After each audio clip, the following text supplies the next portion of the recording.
Hello and welcome to another episode of Frame and Reference. I'm your host, Kenny McMillan, and today we have a very special episode with Steve Gaynor, ASC, the curator of the ASC Museum. Ostensibly, Steve came over to talk about this show, Puppy Place, that he shot, but instead we got not the longest podcast I've ever recorded. I have chopped those down, but it will be the longest you will have heard. It was just story time with Steve, and I don't want this to sound like it's a bad thing or that I'm, making fun or anything. I had one of the best times ever because A, I didn't have to do anything, but B, it's just fascinating stories coming from Steve. I ate up every second. The time flew by. I think my second question legally came in at like the hour and a half mark. So, Steve is so awesome, man. Like I said, I felt like, I don't know what I felt like. It was just a lot of fun listening to him, talk about his history and just people he interacted with and stuff he's done. And it's just super rad. So I'm going to let you experience it the way I did, which is just to sit back and enjoy. So here's my conversation with Steve Gaynor, ASC. So the way that we start all these podcasts is just by kind of getting a quick lowdown on how you got started artistically. Obviously, music seems to be a big part of your life, but were you always a visual person, or did you kind of come into it from a different skill set, or how'd that come about? When I was in 8th grade, I had a photography class. And we had a little twin lens reflex that everyone was given in the class. They had 120 film, I think, in it. And you spool it around and go around. They said, okay, go take artistic photographs. So, I went out and shot a bunch of stuff and nothing came out. There was nothing on the roll. I didn't have a light meter, so I don't know how I'm doing. And I don't know what to stop to set the lens at. So that got me thinking. I'm like, all right, this cannot conquer me. I'm going to conquer this. So I managed to find somewhere in my parents' or my grandparents' house a little Yashica still camera, and I got some 35 millimeter film, and I started shooting, and I still didn't have a light meter, but I reasoned enough to bracket exposures, and I kept a little logbook on what I was doing, and so after 2 or 3 rolls, I started to see what was working and what wasn't working. In daylight, at a certain shutter speed, I could go to a certain f-stop and I would get a reasonable exposure. And I played with that for a couple of years and I forgot about it. And so then, I'm out playing in heavy metal bands. And when I finally got out here to Hollywood with the band, we were talking about doing photos, and I was like, well, I think I can take some photos, So I went to a pawn shop that's actually still there. I saw it on Highland the other day when I was driving by. I was like, oh my God, a guy tried to sell me a guitar when I went, no, I need a camera. He's like, no, you got long hair. You need a guitar. I got a guitar. So I bought the camera and I started playing, and still without a light meter. And I managed to get some reasonably good shots. And then I forgot about that. So then I reached the age of 26. And I'm sleeping on a friend of mine's sofa. And I had a Marshall half stack, a Les Paul, and my clothes were like in a hefty bag. All right. And I'm sleeping on the sofa. And I sat up one morning and I said, my God, I can't do this anymore. Right. And the words of my father, that son of a bitch, were echoing in the back of my head. You better have something to back that music up. I'm like, oh my God, what am I going to do? And about this time, my roommate came out and she was like, what's wrong with you? I'm like, I can't do this. I need a job. And she goes, this producer that I was chatting with last night said he's looking for a good PA. And I go, I'll do that. Whatever that is, I'm in. Yeah. And should I continue that story? Because it's very absolutely. Absolutely. Okay. So I went over to this guy's house, right? And it's a mess. It's up in Beverly Glen. It's still there. And it's a mess. And I go in there and I'm like, look, I hear you're looking for PA. He's like, yeah. I go, I'll do it. He goes, how much do you want? I go, I don't care. He goes, are you in like recovery or something? What are you doing? And I'm like, no, I need a gig. And he's like, okay, you're the PA. So here's a list of stuff. Go to the store and buy all this stuff for Crafty and such. And we were shooting these infomercials. Now this is a real oddity because they don't really exist anymore. But what they were like a half hour or hour long commercial that proposed to be a host, like Johnny Carson or somebody like that, and a guest would come on with something that they're trying to market, right? Like, and today we have Dr. Vincent, and he's coming on with his fantastic new Zoom H4. And so then they would sell the thing. And so I PA'd, and I did a great job. And the guy's a heavy smoker, right? And he's like, "You want another job?" And I'm like, "Yes." And he goes, "I want you to clean my house." I'm like, "Oh my God."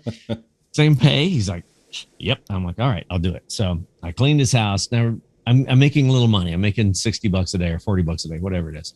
And I'm cleaning his house. And then I'm running to the store and getting supplies for shoots. And we're doing all these silly infomercials. And in the interim, I'm vacuuming down this hallway, right? And they had a room. And in that room was a 3/4 inch edit machine, right? And because they shot on 3/4 tape. And the editor's in there, and you'd put an in point and an out point, and you'd hit preview, and the tapes would roll back, and then it would show you what your edit was. Well, I'm vacuuming by, and I pretty much worn the carpet out outside of the edit room. The guy finally turns around and goes, "You want to come in and check this out?" I'm like, "Yeah." I turn the vacuum out. I go in, and he shows me how the two knobs work and how you put an in point in and an out point in, and then how you record it. And I'm like, "Great." And he goes, "Okay, goodbye." So I'm back out cleaning. He had this thing where he lived next door. Who's the mom in Poltergeist? The actress. She's got like a three-word name or something. Yeah, I'd have to look that up. Yeah, that's okay. You work on that. She had a couple of like Great Danes, and he had like a couple of Rottweilers or whatever, right? And so he had gotten himself into some sort of bizarre battle with her. Joe Beth Williams? That's her. By throwing his dog poop over the fence into her yard, and she in turn would throw his dog poop and her dog poop in his. So by the time I get out there, there's like the Great Pyramid of dog crap in the backyard. I'm like, "Oh my God," So I dive into that. A couple of weeks later, the editor's not in, and the guy comes in and goes, "Don't you know how to run this machine?" I go, "Yeah." He goes, "Sit down. I'll show you where I want the edits." So I sit down and I'm doing this, and pretty soon he's like, "All right, keep going. I'm an editor." Right. Right. That's my film school, right? Vacuuming. So I'm editing. And then now we're 6 months down the line. There's been several more shoots. And I'll never forget this lady. You could probably find her on Google. Her name was June Kane Miller. This was the subject of this documentary. I mean, infomercial. It should be a documentary about it. And I'm editing, and in one shot, she's like this. And in the next shot, she's like this. So it jumped when I tried to cut it together because it didn't match. And he hears me cussing away in the edit room, and he comes in and says, "What's wrong with you?" I'm like, "It doesn't match. Look, it doesn't cut." The DP at that time, he didn't tell her what to do to match, or the director didn't catch it. I don't even know if we had a scripty at that point, but I was going to say, yeah, not a chance for an infomercial. Yeah, no, probably not. So he took another drag off his cig, and he goes, "You think you're so damn smart? You shoot the next one." So what I did was I hired the best gaffer I could find, the best key grip I could find, 3 ace camera operators and camera assistants. I figured, how can I fail? If I surround myself with greatness, and to this day, I still do this, you surround yourself with great people, the chances of your failure are very, very slim, because no matter how dumb you are and how many silly things you do, they'll catch you, and they'll pick you up. And some of those people actually are still friends with me. Now, this is a long, long time ago. Okay. This is in 1989, maybe. So, I'm shooting. Okay. So I'm shooting. So then, I figure, okay, well, I'll just, hop down to Paramount and become a cinematographer and shoot movies. Sure. Here's your application, sir. It was almost that easy. I was out and around shooting some things, and I heard this guy talking, and he goes, if you go down to the Paramount camera department, they'll show you how to load film into the magazines for the multi-camera TV shows. And So I was like, well, all right. So he gave me the number. I called, and the guy who answered is a guy named Rudy Pajoyo. He's still a really dear friend of mine. I love Rudy to death. And I go, hey, Rudy, this is Steve Gaynor, and so said you'd show me how to load the mags. He didn't know who the hell so-and-so was. It could have been an exec. The back lot of studio is a crazy place. There's all kind of politics and nut jobs. But he goes, come Still on in down. office. Yeah, he goes, I'll call you a pass at at the gate on is it Lemon Grove. And I go, great. So I cruise down there. And as I'm walking in, now this is pre 9/11, of course. As I'm walking in, there's a guard there, and I go, hi, I'm Steve Gaynor. I'm going to be working at Paramount Camera Department. And he looked at me and he goes, hi, I'm John. I work at this gate. Nice to meet you. Went in, he showed me how to load the mags, gave me a quick golf cart ride around the lot, and then dropped me off at the gate and goes, goodbye. So I walked out, and the next day I didn't have anything to shoot. So I went back down to Paramount. I looked, and John was at the gate. And as I walked through, I just waved and walked right into the studio and went into the camera department. I said, where's the broom? Where's the broom? So I've trained for this. Yeah. So I'm really good at it. So over the next 3 months, 4 months, anytime I wasn't working, I was down there. And pretty soon they were like, well, where's Steve? Can Steve go over to stage 4 and do this? Can he? And I hit a certain point where the head of the camera department called me into his office, and he's like, all right, what do you want? Why? What's going on? And I said, I want to be a cinematographer. And he laughed at me. He's like, you'll never be a cinematographer. All right. By the way, this time I still had my long hairband hair. Right. He goes, what do you really want to do? And I go, I want to be a film loader at the camera department. He goes, now that I can help you with. So he put me in the union. He got me my 30 days, and I got in the union. And so within 2 months, the same guy comes down. It's always been some sort of father figure guy coming down and talking down to me. This guy was like, you know how to run a film lab? I'm like, no, but I know how to read books, and he's like, all right, well, we're going to open a film lab and I want you to run it. I'm like, okay. So Warner's had a film lab. So I went over there and I spent a lot of time with this very nice lady named Ursula over there. And she showed me the ropes, and it's really not that hard. We started out only with like a little C41, what you would shoot in your Instamatic camera machines. Right. And then we moved our way into doing Ektachrome, and then black and white, and then enormous dip and dunk black and white, everything. We really started it going. And at the same time, a very famous camera company, who's pretty easy to figure out. The very famous camera rental company had moved into a new location in Woodland Hills, and they had a bunch of big black and white prints that they needed made for that location. And I did some of those. And when they were sending them over, some of the executives were sending some of their personal stuff, and I think they call that a G job when you do a little, on the side type of thing. And by the way, during this time, I was still also doing G jobs for cinematographers that I saw, Vilmos. Okay, sure. What do you, anything you want, dude. I'm not, So sooner than later, that very famous camera rental company actually sent a camera package over on a Friday afternoon. It said, Steve, go shoot something. Your friends at, and yeah. And so while this happened, and I was going out to the stages, by the way, and like looking at how the cinematographers were working, because you got to remember, I was shooting before this with a 3/4 inch Sony video camera, or an Ikegami I had too. And yes, they both have lenses, and yes, they both capture images, but there is quite a bit of difference in the nuance of shooting some lady trying to sell, bananas on a stage versus a drama, or an action movie or something. So I went to the stages, I watched them all, and lo and behold, one of the guys, still a friend of mine, who was makeup artist on Deep Space Nine, had come out of Roger Corman's place. And he goes, hey, my friend over at Roger Corman is looking for somebody to shoot some second unit for him. And I was like, here's the guy right here. All right, here's the guy. So I called. They call me the cleanup crew. That's right. I called my friends at the famous camera rental house, and I said, hey, can I get another one, please? And they're like, here you go. So I roll into Roger Corman, right into Concord New Horizons in Venice. with a ridiculous package, everything, right? Their cameras, I get there, they had a bunch of old Aries, like an Arri BL2, BL3, BL4. They're taped together, like there's things missing off of them. There's no hand grips, there's nothing. So I come in with this expensive camera package, and they're blown away, and the head of the studio is like, well, how would you like to work here? And I'm like, well, let's see, $60 a day and nothing else, and no guarantee that I'm going to work tomorrow.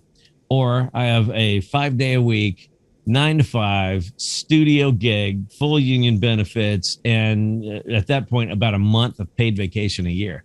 Right. Wow. I'm going to do yours because I wasn't married. I didn't have a mortgage and I didn't have any kids. And my mind said, if you're going to do it, go for it now and see what happens. You can always beg your way back to Paramount or whatever. They love me over there, so yeah. I went and tell the boss, right? And I'm like, I'm gonna leave. And he's like, yeah, you got a ghost over there. He goes, diffusion popped. He goes, if you stay, he goes, I'll give you 3 months a year paid vacation. And you can shoot a movie during that 3 months. I go, but you can't schedule a movie based on the DP's time off. So it won't work. So I left and I went to Roger Corman and I ended up shooting a bunch of features for him and second unit stuff for, I'm sure, movies. If they're still making movies now, they're still probably cutting some of my shots in. If they needed a doorknob or a bloody knife sliding across the floor, boy, I shot those. And it really moved from there. But once I'd gotten my feet as a cinematographer, an old friend of mine from Paramount said, hey, I want you to shoot a music video with me. And I'm like, okay. And I had a Bull X. So I went with my Bull X and there's this unknown brand new rap guy named Master P. Right. And so we shot a couple of videos for him and he became very popular at that time. And once he became popular, so did my director, this guy named Dave Myers. And Dave and I shot, probably 40 or 50 videos together, mostly for the No Limit guys and gals. And we shot a movie called Foolish, which was, it's not on the recommended viewing list, believe me. But, and that catapulted me. One of the last videos I did with Dave is Kid Rock, Bawa da Ba, which made Kid Rock this monster rocker guy and made Dave a monster director and boosted my career through the moon. And I began shooting for everyone at that point. And so the music video world, great place to want to be artistic.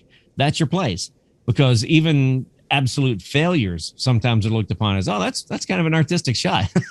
You're like, that's really not what I had intended, but yeah, thanks. At least I know how to do it. So there were many opportunities in music videos to get as creative as I want. And at that point, I started collecting vintage cameras, motion picture cameras. And at one point I had around 50 35 millimeter hand crank movie cameras, not wind up, but actually hand crank cameras, and hundreds upon hundreds of lenses. I still do. I have lots of lenses and stuff. So I started shooting with these hand crank cameras a lot in the music videos, because why not? Just to see what would happen. The very first time I did it with Dave Myers, we shot it and we went in and looked at the footage that had been shot on a Panavision camera and the footage that had been shot on the hand crank camera. And he's like, I don't get it. What? It looks just almost exactly like that. What's the difference? And I realized, well, silent movies in their day were extraordinarily beautiful pieces of art. They weren't wiggly and scratchy and crappy looking, and they didn't run too fast. In the beginning, they ran at 15 frames per second, and they were pristine, first orthochromatic type negative, then Pancro. And the images were mind-blowingly beautiful. What's happened over the years, obviously, is the original nitrate prints and negatives shrank. And so that made them difficult. Yeah. That made them difficult to telecine. And then, and when they were telecining, guys would throw it up, not give a shit, put it at 24 frames, and it was shot at 16. So then you're looking like the Keystone Cops. It's stupid. Right. So I utilized my knowledge of vintage cameras one day. I heard that the ASC Clubhouse, now the ASC, the American Society of Cinematographers, is the dream for everyone, right? Yeah, This is absolutely. the dream. If you're a cinematographer and you're in the United States, it's fairly well your dream that you want to be a member of the ASC. Having those 3 letters after your name means that you've put in your dues.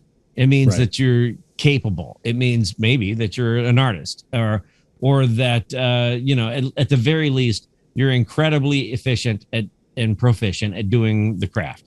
And so I'd never even been in the ASC Clubhouse, but I heard they had a vintage camera collection, so I'm like, I got to go check this out. So I drove over there. I'm in Hollywood. I drove over there, and I rang the buzzer, and they let me in. Right, so I walk in. It's really dark in there, and I see some figures, mingling in the back, and I see some vintage cameras. So I just kind of walked over by the cameras, and this guy goes, "Can we help you?" And I'm like, "Yes, sir. I just wanted to look at the vintage cameras." And he goes, "Please leave." And I was like, "Okay." That was Stanley Cortez. Okay. And he's was known for being a bit of a crank, but he was talking to Vilmos Zsigmond, which to me, Vilmos is seminal cinematographer of the 70s. I mean, Deliverance. Come on, he's amazing, and Close Encounters. Amazing. We were talking about Aliens earlier. No one else knows, but we were, and but I didn't give up, so I went back, and they weren't there. And I hung out for a while, and someone walked by with a lens, and they go, "I don't know where this goes." And I go, "Oh, that's a Technicolor lens. It goes with the big blue Technicolor camera." And he goes, "How do you know that?" I go, "I collect cameras." I go, "By the way, who handles all these cameras?" And he goes, "I don't know. No one does. You'd have to talk to Victor." I go, "Victor?" He goes, "Yeah, Victor Kemper." I go, "Victor Kemper." And someone behind me went, "Yes." I turned around, and it was Victor Kemper. Victor Kemper shot Dog Day Afternoon. Victor Kemper shot Pee-wee's Big Adventure. The guy is versatile, okay? And a big hero of mine. And he goes, "Why don't you sit down? And when I'm done with this meeting, I'll come out and chat with you." This was at noon. I'm sitting there and watching the clock. It's like an old movie. The hands are going around. It's 5:00. And he walks out and he looks at it and he goes, "Oh, you're still here?" I'm like, "Yes, sir." And so we start talking. I tell him that I'm interested in taking care of the collection. I'm not trying to get a membership or any of that at this point. I hardly shot any movies. And for anyone listening, don't ask for that. Yeah. Right. And so he said, "Okay, well, I'll run it by the Board of Governors and we'll see." And I'm like, "Thank you."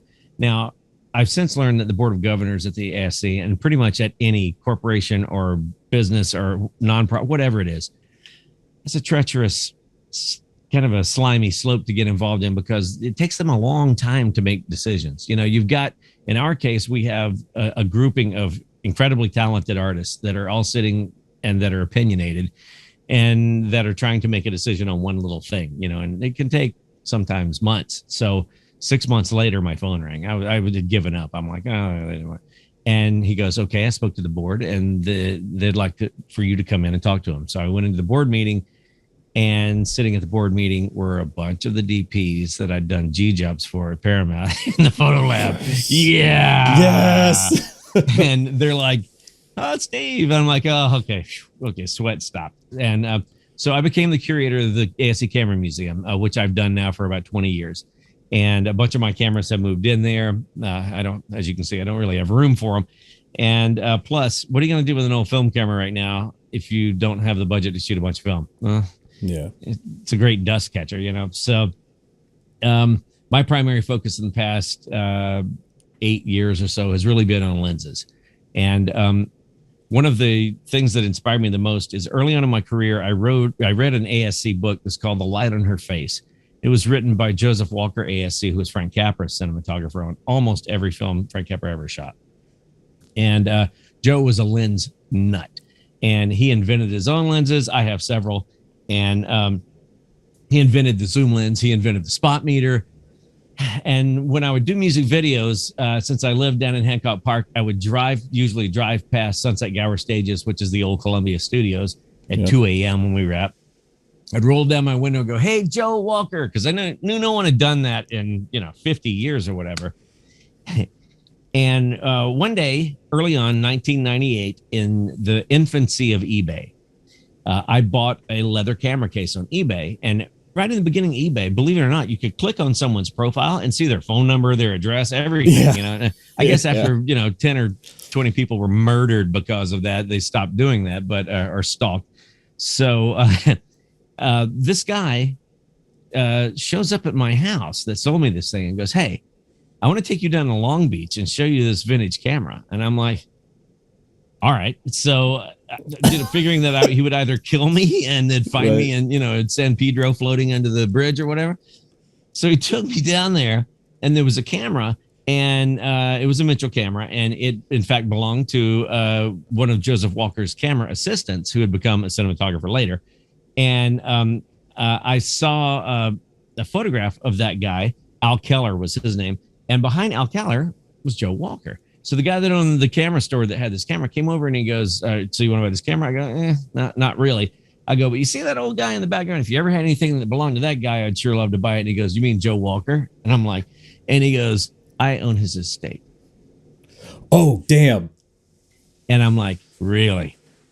Okay, can I see it?" And he goes, "Why don't you come over to my place tonight?" So I drove with this guy back to Hollywood, got in my car, turned around and came back. And this guy had a huge barn and there were all these stacks of different things. I really should have paid more attention to what were in the other stacks too. I just didn't. But there was one stack that had yellow tape and it said Joseph Walker ASC. There were legal boxes. And I opened the first legal box and there was a handmade metal matte box with a huge iris in it. And it was stamped Bavaria, which dated it clearly to the 20s or earlier. And I just closed the box and I go, "How much?" And he goes, "For that box?" I go, "No, the whole stack."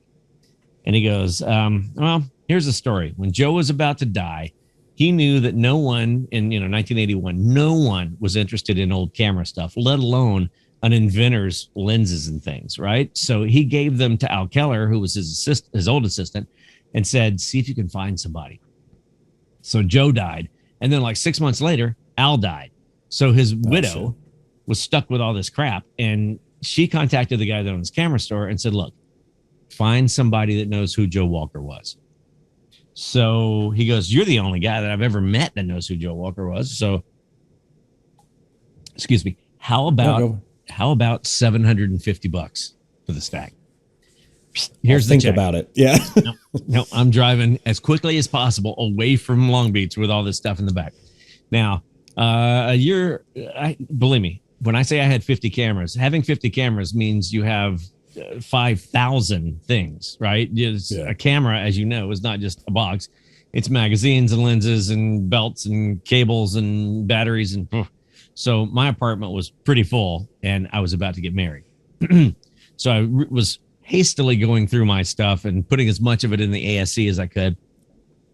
And I got to Joe Walker stuff and I'm like, okay, I got to go through this shit. So I started going through it and there were 600 lenses, right? All kinds of vintage lenses, just amazing. And there were all of these different things that he had in there. One thing was a tweed box. And inside of the tweed box was a wooden box that had a lens on one end and a meter in it. And I'm like, I'm going to close it. Got married, moved into our house and all this. And then now I'm really trying to get rid of stuff because now, her stuff is here too, right? So you cohabitate and you find that you have to lose some stuff, right? So that's how you end up with the music studio. This is how you end up with your own studio, the man cave. How I ended up with this office. Or not, sometimes you don't get that. And I have friends that don't, and they're not as happy as I am. So, yeah. So I go back through this stuff and I open that tweed box. Now I've been at the ASC now for, 6 years or something like that. And I was even in the letterhead of the magazine. It says Museum Curator Steve Gaynor. I'd been shooting some features. I had shot Bully by that time and they'd, done some features on me and in the magazine. So I open this box and I pull the thing. I'm like, what in the hell is this thing? And I look, and in the paper lining of the box is a note.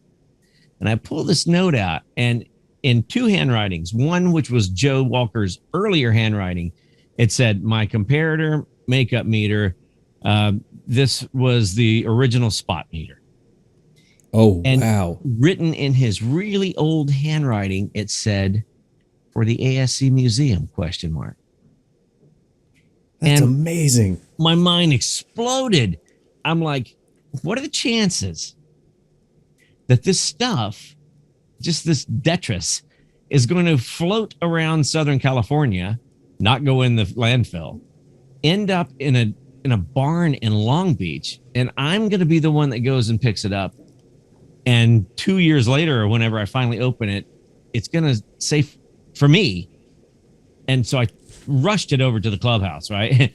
And in one of our display cabinets, I cleared a bunch of stuff out and I just put it there and I put the note up and all because it was meant to be. Yeah. Did it have anything to do with me yelling for him at the studio later? Hey, Joe Walker. I don't know, man. Maybe I touched some sort of spiritual bond or something. Or maybe it was just that I was so focused on him and his legacy that, it's just a rare occurrence. I don't know. I think something's up there. I mean, it's for ASC Museum. I'm the only curator. And I'm the one person out of millions, and there are loads of other camera collectors in the world, and camera houses and stuff. I don't know. So from that point on, and like I said, that was about the time I shot Bully, which I'll briefly give you how I got the job Bully. Bully was the first feature where I was ever noticed for anything because the Roger Corman movies were awful. Okay. It wasn't anyone's fault in particular. The lights that they had were archaic. The equipment they had was horrible. The crew were a bunch of young people that didn't know what to do and didn't know how to do. And the actors were usually actors who were maybe slightly past their peak, maybe heading deep into the recesses. So I was shooting a music video and I flew to New York City to shoot a Memphis Bleak Jay-Z music video. And the line producer on this video that I had shot, which was called Hootie Hoo for Master P, said, there's this guy named Larry Clark, and he directed this movie called Kids. And he goes, he has another movie coming up. And he goes, I think you'd be really good for it. He goes, he said he wants it handheld, sweaty, no makeup, no Hollywood look, just raw, raw emotion feeling. I'm like, oh, well, that doesn't sound, at that point, I'm like, I want to do huge diffusion, big puffy Roger Deakins shots. That's what I want to do. So, and all praise to Roger Deakins, by the way, of course, my ultimate hero. I mean, and don't get us both struck by lightning. probably one of the sweetest human beings in the world too. Just so giving. We can talk about that later. But I got to meet him at the book signing the other month. He's lovely, isn't he? Yeah, very, very nice. I could feel James just pushing him forward, like, "Don't be shy. Come on. They're here to see you. Quit being shy." No, he's so wonderful. She is as well. But so I go to New York, and where Larry Clark lives, and so I can give him a call. So I call him, "Yeah, Larry, my name's Steve Gaynor. I really want to shoot your movie. Can I buy you breakfast? We'll talk about it." Yeah, sure. So I go down to Soho, and we meet for breakfast, and we're sitting there, and he goes, "So what do you think about the movie?" I go, "Well, I feel like it should be like handheld and they should be sweaty and like no makeup." And as I'm looking at him, he's like choking on his eggs. He's like, "You sound great. I want you to shoot the movie." Nailed it. That's how I got that movie. And, but it truly was a great experience. Larry, first of all, is a great photographer. His entire life was spent in photography. His mom was a baby photographer. And he, from like age 4 onward, helped in her studio. So he gets it. And he went to Vietnam in 1964 or whatever, and came back in 66 or 67 to Tulsa, where he's from. And everyone in Tulsa that had been his friends were on speed. They'd all started shooting speed, and they'd all become, older teens or in their early 20s. And so the whole scene was like speed freaks and orgies and, it's the late 60s, And he just happened to have a Leica and started shooting these things. After a while, he had a collection of these photographs that ultimately became the book Tulsa. And that book projected him into the history books, really. When I was working with him, we used to joke, at that point, autographed copies of Tulsa were selling for $5,000 a piece. And I'm like, "Hey, Larry, I saw one of your books on eBay for $5,000. He's like, "I'm not going to any of that fucking money." So we did that movie. And then at the premiere at the Egyptian, Gregor Rocky came up to me and said, "I love your movie. Can you do that, but make it look pretty?" I have a movie called Mysterious Skin that I'd like for you to do. And I went, okay, sure, I can do that. So that's when I became involved with that group of people. And Joe Gordon-Levitt and I became really close friends. He is an incredible actor and an incredible human being. And if you haven't gone to Hit Record or Hit Record, however you choose to pronounce it, go there and check it out. It's an amazing amalgam of different types of art. And he drives that still to this day. He's tweeting about it on a daily basis and challenging people. So easily like 4 times a day, I see like, hey, do you want to get into voice acting? Submit right here. Just do it. You know, he's real. He's the real deal, and he's an exciting person. So I shot that movie, and I shot a litany of forgettable sorts of relatively low budget movies. 2008 was brutal. 2008 is when the writer's strike happened. Okay, right. I had just finished shooting The Punisher Warzone, which was my first bigger. It was a $45 million budget, right? And I thought, well, I'm on my way now, right? I mean, I've shot a $45 million movie. These $20 million movies should run to me, right? And the writer's strike. Nobody works for a year. And an interesting thing happened. At that point, all of those middle movies vanished. And there were either these super low budget movies that I didn't want to do, or there were these $150 million, which I couldn't do, right? Well, I mean, I could have, but, you know, I would go to one of these meetings and it'd be like, you know, John Toll would be walking out. And I'm like, right, what am I doing here? Right? Because at that point, everyone was desperate, you know, to find work. And so I worked on this really cheesy Bruce Willis, 50 Cent, and Ryan Felipe movie. Yeah, called Setup. And while I was in Michigan shooting it, this is back when Michigan was a super hot place to shoot, you know, and then they ended the tax credit and that ended that. But, and you know, the snow was up like 3 feet and I'm talking to my wife on the phone and the baby's crying and she's like, I don't know what to do. You know, he won't stop crying. I got to go do this. And did you send the check? I'm like, ugh. And I get a phone call and this lovely person said, hi, my name is Lauren. And I've just shot a pilot for a TV show on MTV and it's called Awkward. Actually, at that time, it was called That Girl, like the Marlo Thomas thing back in the 60s. But, you know, they put the kibosh on that. No money, no That Girl. Yeah. So it became known as Awkward. And I watched the pilot and I read some scripts and I was like, you know, this means that I could stay at my house. I live in the San Fernando Valley in Burbank. This means that I could stay in my house. They're shooting right over, like, you know, 5 miles away off of Roscoe or whatever, you know, in the valley. And I could be home with my wife every night. And the pay is exactly the same as I'm getting on these feature films. Now, the only drawback really of feature films, 2 drawbacks. One, usually they're not shot in Los Angeles anymore, right? Yeah. So you have to go away. And that sucks if you have a family, especially if you have kids in school or whatever. The second drawback of a feature film is they never start on time. Ever. They're like, okay, January 1st, 7 a.m., we start shooting. And then December 25th, they call and say, actor availability problem. We're pushing to February. Yeah. Well, what the hell am I going to do for a month? You know, I got a house payment, right? Television, on the other hand, say we're starting January 1st. You better be there January 1st because they're rolling. You know, they have to put it on. Movie, They can get a different slot for it, you know, later or whatever. It's no big deal. So I have shot mostly over the past, 12, 15 years, mostly television. And now that streaming has become the thing, and since the pandemic and everything, the lines have blurred a lot.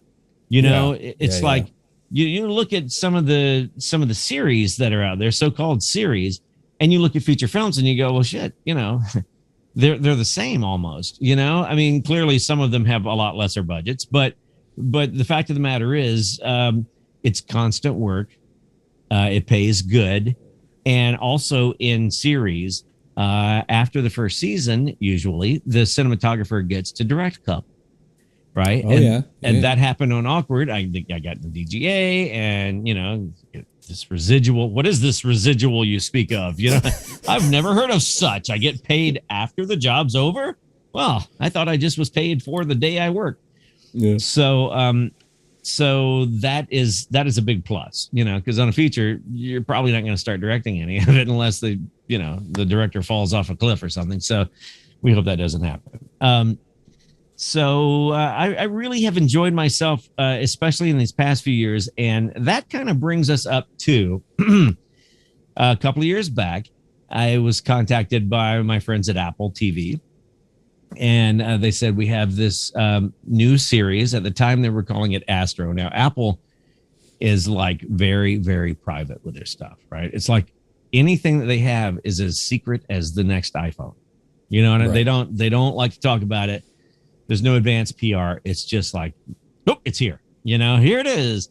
So it was originally called bought Jon Astro. Stewart. Yeah, it was originally called Astro, and now it's called Puppy Place. All right. And as it sounds, it's a kid show with dogs. Now, what I didn't want this to look like was a proscenium type of a kid's television show. I didn't want it to feel like Dog with a Blog. No offense to Dog with a Blog. That dog is a smart ass dog. All right. So, but I didn't want it to feel like it was just big, puffy, flat light going across the stage and people could run around and, So my goal was to shoot it single camera, and it's an all African-American family. And my goal was to shoot them in a cinematic style, not in a style of how certain sitcoms on the networks over the past few years have treated people of color, i.e. blow them out. Right. I think that's ridiculous and looks like crap. Uneducated lighting setups. Yeah, it's like how fast do you need to get home, really? Let's try and make it look like something. So I had owned my own cameras, my HD cameras for some time, and I initially the first ones I bought were the Sony F55s. Those were nice cameras. They're a little dated now. You wouldn't want to run a F55 against a Venice, their newer camera, or the Venice 2. There's no competition. But at the time, compared to the other cameras that were existent, they were pretty damn good. So I'd owned them, and I was ready to buy some new stuff. And I was literally at a precipice where I was like, okay, I'm either going to buy a Venice camera or two, or I'm going to have to buy an Arri LF. Because, an Arri Mini doesn't work because it's not exactly 4K. Right? It's 3.8K, okay? Thanks, Netflix. Yeah, that's those couple of pixels people are going to notice on their crappy 720 TVs, right? Yeah, sure they are. Yeah, so that's another story entirely. Personally, I have historically loved the look of the Alexa camera. It's a gorgeous look, and the highlights roll off in just an incredibly cinematic way. My hero Roger Deakins used them, so that means they're great. And I dare you to challenge that. But they were unfortunately not 4K cameras.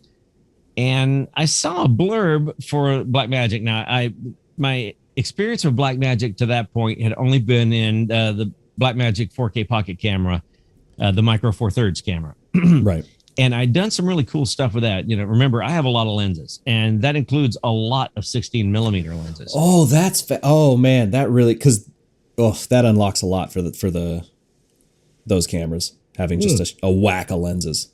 It's everything. It really is everything, because the cameras are very good.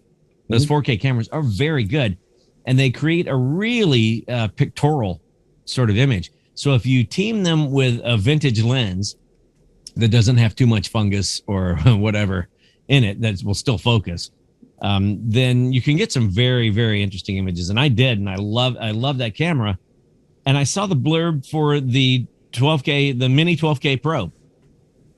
And the Ursa? Like, yeah, I'm like, 12K?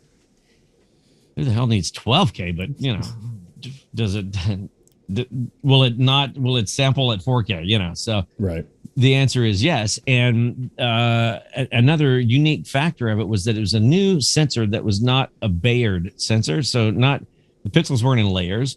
The pixels are laid out end to end. So there's like red, green, and then a clear, I think, or something, or red, green, blue, and a clear. And so you've got 12K worth of pixels, but then it just shuts some off for 8K and shuts more off for 4K. And so I contacted John over at Blackmagic, and I'm like, look, I've got this Apple show coming up. I'm interested in the cameras, but I don't want to just blind buy the cameras. And, basically any camera or lens manufacturer will have loaners that, you Sure. give them a certificate of insurance so that you're not going to run to Mexico with it or whatever. And even though running to Mexico sounds fun, but not to steal a camera. So he loaned me one, and I shot some tests, and I was really impressed. It's a Super 35 size sensor, right? It's not a giant sensor, which meant that all of the 35 millimeter lenses that I have, and I have a lot, work with it. Anything that's PL mounted, I changed them out to a PL mount. Right. So even my full frame lenses still work with the Super 35 sensor. They're not just full frame lenses. As a matter of fact, you're using the sweet spot in the middle of the lens. You're not playing with the harrowing outside edges, which if you're shooting wide open could get fuzzy and weird, Yeah. So I have some vintage Cooks that were rehoused by TLS in London. Great company. They're a fantastic company, and the job that they did on my Cooks is amazing.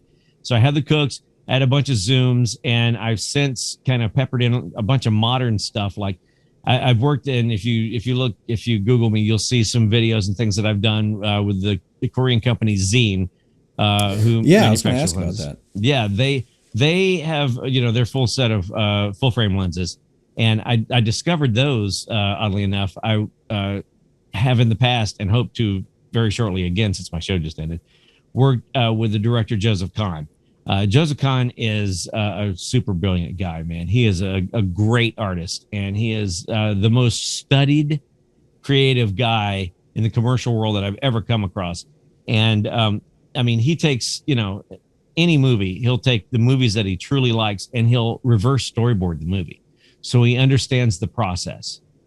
That's super. I was like, wow. Sorry. Yeah. So I was like, reverse storyboard. What yeah. And since there were already storyboards before, he'll go back and recreate storyboards for whatever film it is and study them so he can figure out how the scenes are constructed individually. And it's a pretty brilliant guy.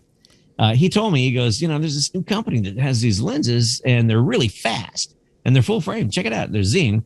So I got in touch with them, and I got a set, and then I did some promo work for them. And when they came out with their new lenses, the carbon fiber lenses, and now they're just about to release another new set of lenses, some anamorphic stuff too. So they're on fire. I bought a couple of these little short zooms by the company DZO. Yep. And I knew that they were going to have to be garbage because they were only like $5,000 for two zooms, right? A wide zoom and a longer zoom, and AB camera. There you 16 to 55, and then like the 50 to 250 or something like that. 50 to 125, and 125. Yeah, and so which is plenty for a television set. If you need to go 250, I'll throw one of my old Cooks on. I've got the big old hogs, the slush pumps. Damn, they're good. They're surprisingly good. Are they a $50,000 lens? Well, no, they're not a $50,000 lens. They don't feel like a $50,000 lens. Maybe they don't look like a $50,000 lens, but I tell you what, coupled with a brilliant camera like the Blackmagic, they look great. And they really speed things up. Before COVID, I was shooting just with primes. Once COVID hit, I didn't want the assistants going in and out of the set so much, especially initially it was a big deal, right? Like, initially, it was like vacuum lock. The actors were in a safe room, right? And you had to run a key card and pass. And I'm in. Okay, great. Close it. You put the pest control tent over it. So I bought those little DZOs, and they ended up being some of my favorite lenses of all time, simply because they really speed you up. I can do setups super fast. One camera I keep full time on a Ronin 2. The Ronin 2 sits on a dolly. Okay, so I've got one dolly that has a Ronin on it. Operators outside the set with my master wheels operating that camera. Second camera, generally a camera, I have on a dolly in the room. And because someone needs to speak to the actors. If they're missing their mark or whatever, or if we need to change an eye line, rather than screaming into the set, the A operator is there to say, hey, can you actually step on that mark instead of, on my foot? Can we work that out? Kicking the wheel on the dolly. Exactly. So so that's my current setup. And, ultimately though, I would love to just have Ronins or whatever iteration comes up next. I mean, I don't know if you've seen their chicken rig yet or whatever. The Z4 or whatever it's called. Exactly. 4D. They brought me a prototype of that. I work with a director named Joe Lynch often, a wonderful guy. And we went to Serbia, and he called me once. He goes, I've got a movie. We're going to Serbia. It's really low budget. I want you to do it handheld. I was like, ugh, again, Bully, Super, all these handheld movies. Right. I'm sick of them. My back hurts. Yeah, so it does. So I go, well, what about the Movi thing? I hadn't even really researched those yet. And he goes, yeah, that sounds great. And I started researching, and they were like kind of expensive. And I saw this thing for Ronin, and it was a Ronin 1, right? This is designed for a DSLR. Yeah. And there were these cats that made extension arms for them, so you could theoretically use them with a movie camera. Note, F55 with anamorphic lens. Maybe a little too much for that rig. Maybe a little heavy, yeah. I was in Serbia.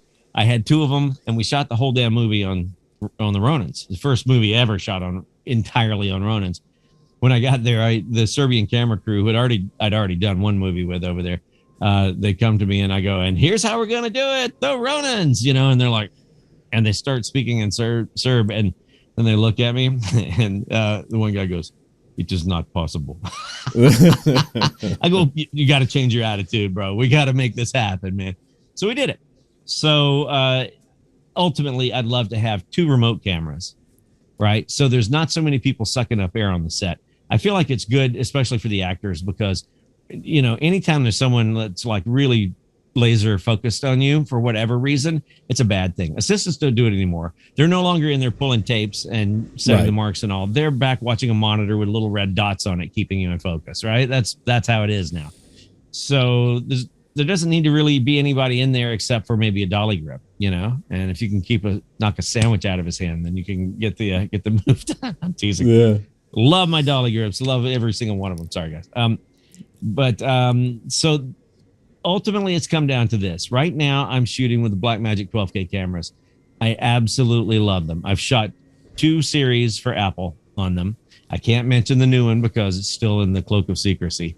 But sure. Puppy Place, 8 episodes are on Apple TV Plus, and there'll be another. We've shot 16 episodes. They'll release another 8, I think, in September or something. It's a really pretty show. I'm very proud of it because I captured a beautiful lifestyle of a fantastically talented and witty African-American family in a cinematic way for a TV show, not in an overlit, bogus sort of lighting decision, but in lighting that has meaning to it. Why is there a light there? Because there's a lamp over there. Why is there a lamp there? There's a window there. That's why. Sometimes there's a secret light that just has to be there for whatever reason, especially with the dogs, because the dogs have these jet black eyes, and I'm like, oh my god, I can't see the dog. The Obi light comes back into play. Well, if you ever hear anybody that comes out and like, well, where's that light supposed to be coming from? Where's the music coming from? Yep. Yeah. Right. There's music on this show. Where's that coming from? Right. I don't see a stereo. So I intend, whatever my next project is, to shoot also on this. Now, we've shot a lot at 8K. Anytime there are visual effects, we shoot 8K, and they love it. The visual effects guys absolutely love it. Got a bunch of frame to move around. Also, if we're really super, super low on time, it's just not possible to get wide, medium, and close all in 2 camera setups. I'll shoot a wide and a close, and then shoots close in 8K so that it can punch into an ECU and still look great. And I don't think that I've shot anything in 12K. We tested it, and the gigs were flying.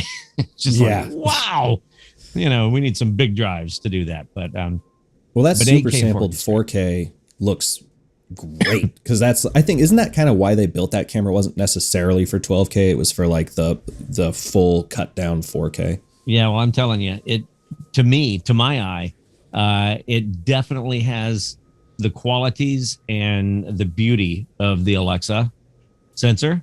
I hope I don't get in trouble for saying that, but it does. No one pays for but this. but it's, but I mean, the camera's, what is it, $7,000 or something? It's yeah. And the only Alexa you're going to buy for 7,000 is one without a sensor. You can pick up a classic on eBay for, I was looking at them recently, for like 6 to 8, but then you're dealing with those S/S cards. It's the old bun. It's built like a tank, but also weighs a tank. And you're not going on Netflix. No, yeah. Personal project, send it, go for it. Yeah, absolutely. Well, like I said, they're beautiful cameras. I love them, and that's why I initially was so attracted to this camera, because the look. It wasn't necessarily because of the price itself. I had already spec'd out and was prepared to buy other more expensive cameras, but I canceled that sale, and I couldn't be more happy. I have 3 of these Blackmagic cameras now, by the way. So it's, I've spoken a lot about how it's got, because I write camera reviews for provideocoalition.com. Cool. And other shit. But in this sense, it's gotten hard to review cameras because they're all quote unquote perfect. They're all really good. It's really good. Ergonomics now. It's like, do you need body features or stuff? Because the images are just so clean. And then once you get in the grade, half of your foot as a DP is in the grade. Right. So as long as you have a nice data set, as Steve Yedlin says, I got to stop saying hey, it's the famous DP Peter Anderson calling me. Sorry, Peter, if you watch this podcast, you'll see that I dodged your call. We'll clip it for you. You can just send him it. Great. I do want to talk about the good and the bad of the camera, though. I think it's fair. Do you know what I'm saying? I'm giving a review because I've worked with them now for a couple of years. Yeah, I have not yet touched one. So this is actually, I've done the Pocket 6K, the Pocket 4K, had a few gripes about the shape, but overall the image is outstanding. Yeah, especially at that price point. That is a different sensor, though. That's a Bayard sensor, and even the Pocket 6K Pro is also the Bayard sensor. But the only drawback is I got spoiled. Okay, in between the first Apple show and the last Apple show that I did, I was called by the same person that called me to do Awkward. She had a show called On My Block, and she had actually called me to shoot that series initially in the very beginning. And if that had happened, things wouldn't have ended up the same way they are. It's funny how things go. You think, oh, I really want that. But then when you don't get that, you're like, but then other things happen that are great, So, and then she called me just in the right time. I just stopped that show. And so I shot the last 4 episodes of that series, and they were shooting on the Venice camera. And the Venice camera, it's a beautiful camera. It's a monster. Okay. Yeah. It's a hog. When you put that onto a Ronin, you're like, oh yeah, you're doing something there, right? I had also heard that the Rialto sounds like a good idea until you try to rig it up, and then it's like, oh. Yeah, I don't need all that. But so what spoiled me, the only thing that spoiled me, and I've spoken to Blackmagic people, the thing that really got me was the dual ISO. Oh, sure. Because that 2500 ISO, it looks really, really good. And you can light with windows, basically. Yeah. You stick a light mat up to give a little top light and push light into a window and then a bounce card, and you're lit. So, and apparently the Venice 2 is 3500 ISO, I think, right? Or is it 3000? The Venice 1 is 825. 802. Yeah, 25. Yeah. I think the new one is either 3 or 35. Good Lord. Fantastic. I'll take all you got. Give me all them ISOs. That spoiled me a little bit because, I am lighting exclusively with LEDs right now. And I don't use any hard lights. The only hot lights I use are Arimaxes for day exteriors, and right. And if I'm on a location and I need sunlight consistent throughout the day, I'll hit it with Arimaxes. But otherwise, it's like vortexes and airy lights and that such. And I just picked up the Kino Diva, the 20s. That's beautiful. Yeah. Oh my God. I think those are up near the top of the charts, better than the Sky panels. They meter way better than the Sky panel. Like TLC, do. I was getting TLC eyes of 100. Yeah, I use the 31s a lot, and they're just gorgeous lights. Frieder did a great job with that. He's an old friend of mine, that Frieder. He made a lot of money on fluorescent tubes, and good for him. We needed it. When when he came along, they literally would take fluorescent lights apart, take the ballast, and just wire it to the pins, and that's how they would run around with loose fluorescent stuff. Yeah, And they he just saw a better attached it to show cards, right? They just taped exactly. it, and they're like, then he here you figured go. out the Coroplast stuff, and he was off to the races. And he's a brilliant man, and his LED lights are gorgeous. There are a lot of them out there now. Frankly, the S60s now seem not so good, not so strong. They're fabulous. The idea is great, and their ability to emulate police lights or lightning strikes or TV or whatever you want. Kinos do that too now, though. They all do now with the new 5.0 firmware that they just recently released. They honestly all do. Light Panels has recently dropped a prototype of their light, which looks remarkably like either of those. Yeah, it's on my floor back there. I can't show you guys right now, but it's really, really bright. Really bright. I was like, holy Moses. And I look, and the LED array, whereas if you look at like a Vortex or something, you see a jillion small pixels. There's like a bunch of larger pixels, and they're smoking bright light. So what's it's just going to keep temperature going. On that?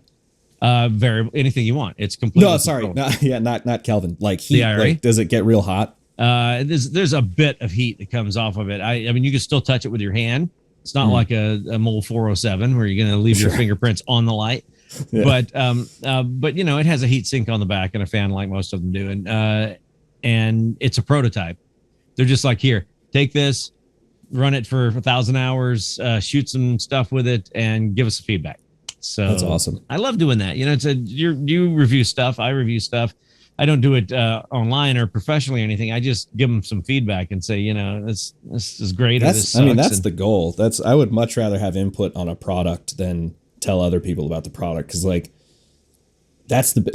I love making things for me. Like I have a 3D printer. I'm always like, if something isn't rigged correctly, I'm like, I'm going to make a version that is correct for me, like storage, anything. I'm always like tweaking or building on top of existing stuff to make it mine. So to give it to the product manufacturer themselves and be like, this is what would make it better for me, and then to have that product given to you is like the dream.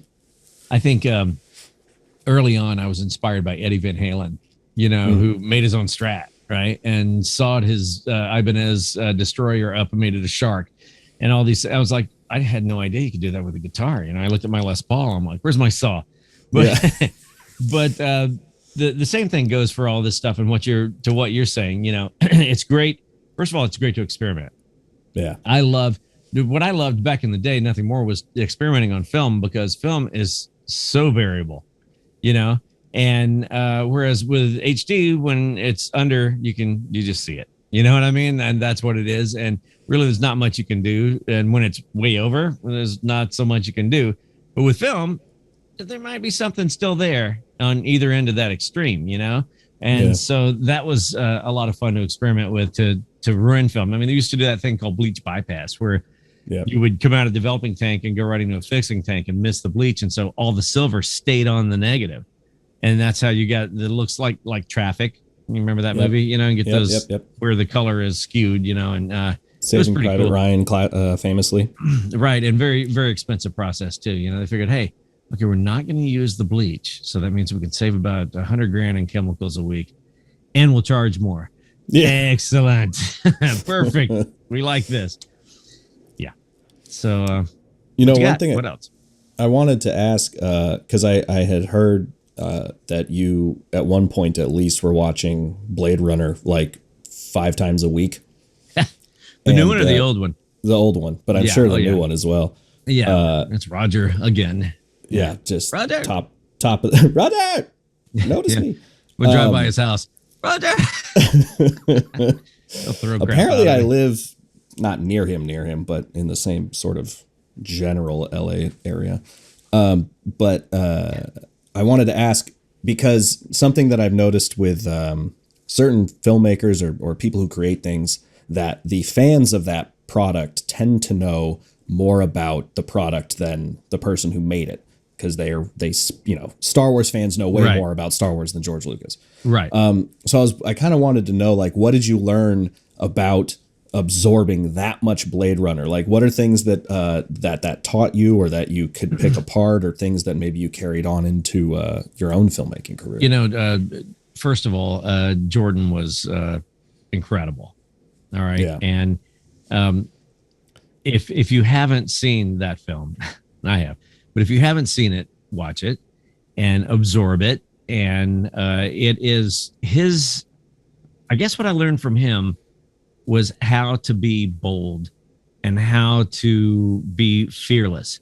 Because if you look at his cinematography, especially on that movie, he is fearless. Everything that he did was cutting edge. Even from, like, you know, the gorgeous shots in, I think it's not Terrell's building, but it's in the original Blade Runner building where he's interviewing that guy that ultimately freaks out and kills the guy. The light that's coming through the interrogation room. And remember, you know, I'm very guilty of this, by the way. I tend, when I'm watching movies and really watching the cinematography, I turn the volume off.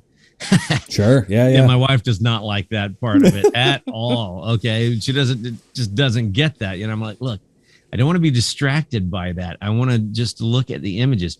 But if you look at that film frame to frame to frame, it's a masterpiece. And he is so fearless in what he's doing. I don't know if he was aware at that time that he was ill. Maybe he was or not, but I think he kind of found out on Alien 3. Right. Well, it looks like the work of a man who does not care what happens.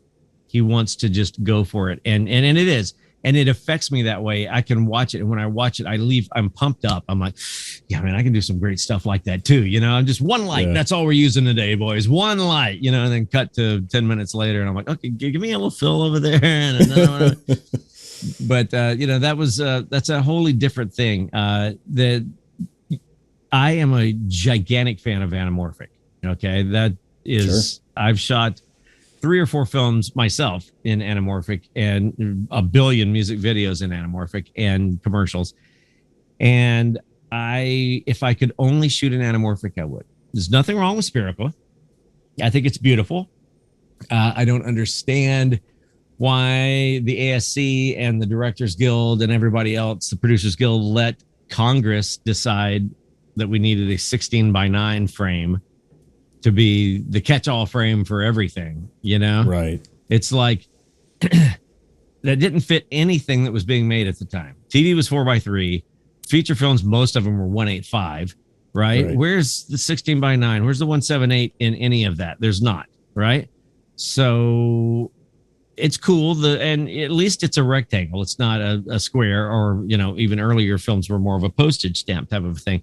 It's not that, but the anamorphic frame really separates, and to me, when you see it, says this is cinema. This is cinema. And if you're forced to compose, I don't know why you would be forced to, but if you're composing in an anamorphic frame, it's endless. The combination of ways you can stack the foreground, the background, and everything else that's going on in action, because it's such a nice wide frame.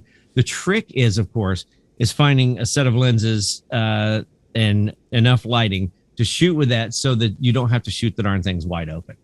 Because most of them, there are a few exceptions, but most of them fall apart horrifically if you shoot them open from, say, T4. You know, they're like, I told you I had that vintage set of Cooke spherical prime lenses that are from the 40s and 50s. And the 18mm is a gorgeous lens, but if you shoot it at 2.8, it looks like you rub Vaseline around the outside. And I ask about it, and people go, "Oh, well, that's the Cooke look." I'm like, I don't think so. No, it looks like someone put a donut on the outside of my lens. So you just can't shoot that lens at a 2.8. You know, you need to shoot it at 4. Same with anamorphic. They soften up a great deal. It's just the mechanics of the glass itself. So I'm sorry, I'm trying to segue this back to Jordan, but you know, the way that he utilized flares, the way that he utilized those lenses, his composition skills, everything about that film is fearless. And, you know, it is a favorite of mine, but I don't know that it's necessarily my most favorite film of all time. As far as cinematography goes, and this is going to be a bit of a mind blower, one of the top 5, let's say there's top 5. One of the top 5 is Miller's Crossing. Okay. Sure. Oh, and yeah. now this is Barry Sonnenfeld. Okay. Now, Barry Sonnenfeld, I have his book. excellent. What do you got? Call Your I Mother. can't see it. Oh, yeah. Oh, it's way over there. But yeah, Call Your Mother. Nice. Barry Sonnenfeld, great cinematographer. If obviously, Misery, stunning piece of work, right? When Harry Met Sally, even though it's a rom-com, it's still really beautiful. Blood Simple. I mean, his work speaks for itself. His car commercials that he's directed and shot since then, also just stunning stuff. And of course, he directed a bunch of big blockbuster movies himself. Men in Black is in my top 3. Yeah, I mean, why not? Yeah. But his work on Miller's Crossing is really, really, really good. And I got to talk with him when I was at Paramount. He was doing Addams Family Values. Sure. And I saw a roll come through and it said Barry Sonnenfeld. I'm like, wait a minute, what is this? And there were baby pictures. And I'm like, all right, give me 5 8x10s and 5 5x7s of this immediately. And I sent him and his assistant comes in. She's like, a New York PA type. To be fair, not for you to keep. Right. Just have a look at him. She comes back and she goes, Barry wants to know why you did that. I go, well, because I think he's a great cinematographer and I'm a big fan. And she goes, all right, I'll tell him. She's like Eeyore, right? And right. So they several times he would send stuff in, especially once he figured out he could get some freebies. He sent more stuff in. And I at the end of Addams Family, she came back in. She goes, all right, Barry wants to meet you. And I'm like, really? And she goes, yeah, he's over at the trailer. So I hopped on my little Paramount camera bike, and I ride over there and I'm sitting and he's classic, man. He's smoking a stogie with his feet kicked up on the porch of his trailer, right? Smoking. And he goes, so I hear you want to be a DP. And I'm like, yes, sir. And he goes, I got some advice for you. Takes a long drag. And I'm like, leaning over the handlebars. He goes, just overexpose and you'll be fine. And I'm like, I run a film lab. All right. And we sat there and we talked for, I don't know, an hour and a half or 2 hours. And we went in deep about Miller's Crossing. And it's great stuff. It's long Lindsay, beautiful stuff. Other movies, obviously, Deacon's catalog of work is just incredible. And I'm not sure that I necessarily have a favorite, even though some of the things, I was initially drawn to the beauty of things like Barton Fink and Hudsucker, or Shawshank. Those films really drew me in because of the beautiful type of cinematography. But then he went and he did Dead Man Walking, and it kind of spun my head, and I'm like, well, this is me talking. Well, that looks like shit, that doesn't look, and it took a friend of mine to talk me down off of the ledge. They're like, well, look, it suits the subject. And I'm right. Like, oh, okay, let me get down off the ledge. Yeah. I'm going to jump. So, and then his later work, No Country is fantastic. I mean, let's face it. I love the guy. I love what he's done. Skyfall is, brilliant, right? The best looking James Bond period. I mean, it's easily. it's brilliant, man. The scenes with that mansion at the end and all, and it's, oh my God. The fog outdoors and all that. Yeah. Just ridiculous, and and look, only Roger, after being nominated 8 or 10 times for Academy Awards, would win for a Day Exterior movie. Yeah. Yeah. Right. I mean, and I'm an Academy member, and I had seen him at Academy Award shows several times, and we'd always be in the line at the bar right before the show, and I'd be like, Roger, I wish you the best. You're going to win this year, and he wouldn't win. Finally, I'm like, I'm not going to say that to him anymore. Yeah. I don't think he wanted me to either. And then he was nominated for some incredible movies. One year he was nominated for 2 movies, at the same time. So, wow. What is it about his work that because it is another version of Fearlessness where it's so understated. I remember hearing him kind of joke about how people were mad at him for not lighting Shawshank, and he's like, "What are you, out of your mind? There's tons of light in that film." Yeah. That's. Here's what I think. Yeah, go ahead. Here's what I think his secret is. First of all, it's his operating is impeccable, and he doesn't operate for the sake of operating. again, like Dead Man Walking was, lit to serve the story. His operating serves the story, and his dolly moves or his boom moves. And if you go back and look at them now, you'll see they're very, very controlled and generally very smooth and just make a point. He's telling the story too, and that's what a great cinematographer can do is take the director's idea that's been in their head for rattling around for a year, take that idea and try and get it onto the screen, and at the same time accentuate. Now you can accentuate through the lighting, or you can accentuate through the camera, and or both. And Roger is great at operating his lighting, and I bugged him about this a lot. And finally he was like, what? I kept showing up like he'd be speaking places, right? And I'd be in the front row every time, and he'd come out and be he catches your eye and just goes, fuck. Yeah, what is this guy? Why is he here? I'm like, so finally one day, I'm not kidding, we were at Digital Domain, and there was some sort of DP symposium. Alan Davio was there, who was another wonderful, wonderful man. And Roger was there, and he goes, okay, what do you want? And I'm like, I just want to learn how to light like you. I love the quality of light that you have.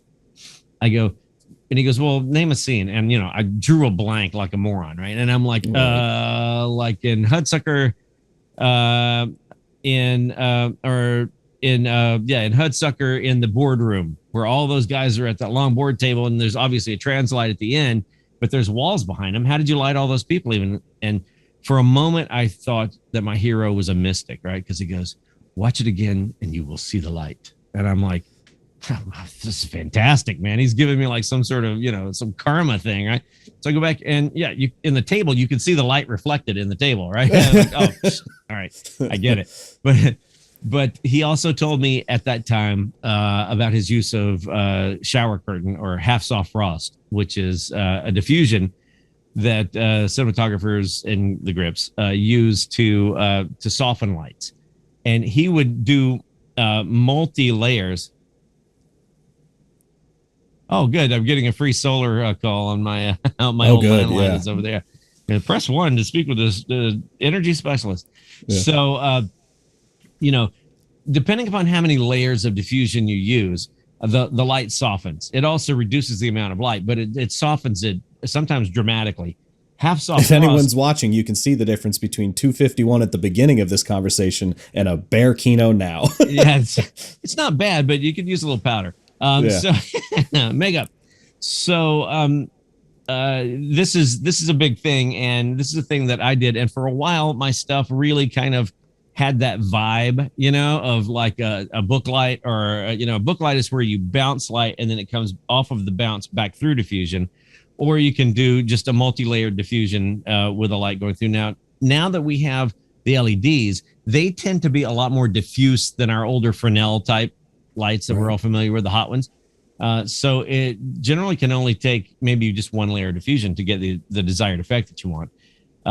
But he was using that half soft frost, and for a long, long time, that's all I would use. But I would use however many layers at a time, like 5 layers. The grips are like, you're out of your mind. What are you doing, right? And then I had just push it through a bed sheet at this point. I had a friend of mine who did some job Steadicam for Roger, and I was kind of laughing at myself. I was like, oh yeah, I used to do like layer after layer of this diffusion. He goes, no. He goes, there were like these 40 by layers of shower curtain. He goes, I got lost in the middle of them. I didn't know where the fuck I was. I was like, is there 2 that way and 3 that way? And he goes, so, diffusion is cool. By the way, it's something that used to be really popular, and I never really did this, but I would have loved to try it. To take styrofoam, and you can use thin styrofoam. You can still do it, but we used to work a lot with these Maxi Brute lights, which like a stadium light. It has like 3 or 9 car headlight looking units in it, and then shine that through that styrofoam, and the light is all broken up in the way that it's traveling through, and it creates a really gorgeous, lovely, very smelly as it melts. And for people listening, you're not talking about packaging foam. You're talking about the sort of craft foam. Yes, white, exactly. Translucent craft foam. That's right. Like what's on, a foam core, so without the paper edging on it. It was literally just like some sort of styrofoam stuff. We did that for a long time. That was interesting, but like I said, not so great. And then there's the cloth things. There's Muzz, which is a beautiful fabric that comes in either bleached or unbleached. The unbleached is a lot warmer, obviously. Right. But that really soaks up some light. You need some powerful lights to get through that. Unless you're shooting at a high ISO, you can probably get away with it. But that diffusion was wonderful. And now after a long period of time, I'm finding myself again bouncing lights, right? And doing the book light type of thing. So you bounce into a piece of foam core, and even with the LEDs, you bounce into the foam core, and then that bounce light comes back through a sheet of diffusion. You can't beat it. The wrap that it creates on a face. And let's face it, that's really what it's coming down to, is the face, right? I mean, you can light a building. Like if you look at, if for whatever reason you ever looked at my Punisher Warzone movie, you would see that I did a lot. I watched a bunch of clips before this. I did a lot of building lighting in colors, yellows and purples, and very Blade Runner-y for some of those fight scenes in the little bit of that, and homage. And I also, by the way, obviously I didn't invent all that, but I noticed that a lot of television stuff really looked like that the next year or two after that. There was a lot of colors that matched exactly. I was like, oh, okay, that's how that works. I guess that's how Jordan felt. So you can light some people, I used to hear DP say, I light the room, and then the people walk around and throughout it, right? And that's all fine and good, I think, for like a drama or something. But if you're doing something where the people have to look great, you have to light the faces too, Right. And Alan Davio gave me the greatest tip. I hope I'm not rambling too much here, but Alan, you're doing great. Alan Davio gave me just the most amazing tip at that same place at Digital Domain, where I was bothering Deacons. He ran out of there, ultimately, horrified by my presence, and Davio took over. And Alan said, look, get the biggest light you can get it as far away from the set as you can, and put your diffusion as close to the actor as you can. And that will be your softest light source. And what that does, and I actually played with that a lot in a little movie that Ryan Felipe actually directed, where he was supposed to be kidnapped in this cabin in the woods, and all 4 of the walls were wild. The cabin was in the woods. Oh, excellent. And all 4 walls were wild. So whenever I was not looking at this wall, the wall was out, and the entire wall was a diffusion sheet. And so they could move around inside the cabin. And because the light is so diffuse and the light is so far away, if they moved, 6 or 8 feet in either direction, they didn't change in luminance. But if you have a source that's fairly close to them, they're really bright when they're near it, and they're darker when they're further away from it, so that really worked great. And Alan was a brilliant man. He actually made me not want to be a DP at a certain point. I started shooting these thesis films for USC, and there's no nepotism in my family. No one in my family was ever making movies or doing anything, other than drinking heavily. And so the family gift, the family curse. Yeah. So I shot some of these USC thesis films, and I'm losing my track of thought now. Davio. So I'm way out in Central California shooting in this ancient house that had these wooden walls, dark wood walls. And we love that. There was dark furniture in there. And of course, very white people walking around in there. And so the room looked kind of egregious because they were lit, but the room was black. And I had a card. Davio goes, here's my card. And if you ever have something that you can't figure out, give me a call. And I looked, it's like 10:30. I'm like, I got to do it, right? Because I don't want to blow this scene. So I call him up. He answered. He remembered me, he said. And he goes, all right, explain it. And I go, well, dark walls, dark furniture, white people. He goes, all right. He goes, you got any Kino flows? I go, yes, sir. He goes, all right, take them behind the furniture and glow the wall ever so slightly. And he goes, that'll give you separation from the furniture. And then when your people come in and sit, you'll be able to see that there is a sofa behind them and not just blackness. And I was like, okay, that's so simple. It makes so much sense. Am I really supposed to be doing this job? I mean, I feel like a moron, but everyone learns every single day they go on set, and I really hadn't shot very much at that point at all. I'd never even considered putting a light behind a piece of furniture before. That didn't even occur to me. I just thought I would light the person, And now we have Titan tubes. Yeah. And boy, are they flexible. And the Astera stuff is just, really phenomenal. And its ability to do anything, I mean, it's so cool. Initially, I was using them before the LED wall thing really kind of took over. I was using those for my active light and when I was doing process trailer work. Oh, sure. Yeah. Do a chase on them, and you got the street light effect as you're driving. You know what's funny is when those AX1 tubes first came out, I went over to Stray Angel, which is a local rental house right by me, and we were they had just taken ownership of one of those, and we were like, how do we show what these do? And so we drove a Fiat 500 into the studio and set up a process thing just to demonstrate. Yeah.